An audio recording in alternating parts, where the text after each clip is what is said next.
What is the literal meaning of debit and credit? Ano ang literal na kahulugan ng debit and credit? The terms debit and credit in accounting have their roots in Latin. Here are their literal translations.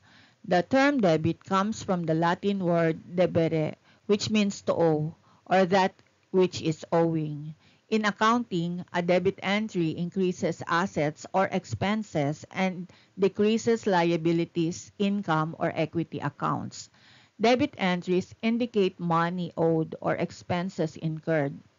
Sa accounting, ang mga salitang debit at credit ay nagmula sa mga salitang Latin.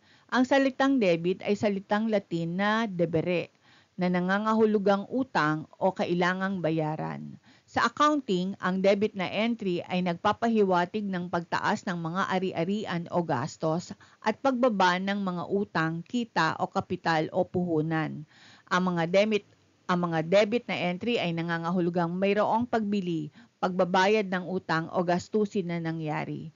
The term credit comes from the Latin word credere, which means to believe or to entrust.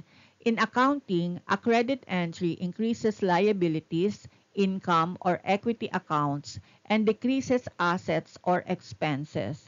Credit entries indicate trust or belief that the company will fulfill its obligations or generate income. Ang salitang credit naman ay nagmula sa salitang Latin na credere, na nangangahulugang pananampalataya o pagtitiwala. Sa accounting, ang credit na entry ay nagpapahiwatig ng pagtaas ng mga utang, kita, kapital o equity accounts at pagbaba ng mga ari-arian o kabawasan ng gastos.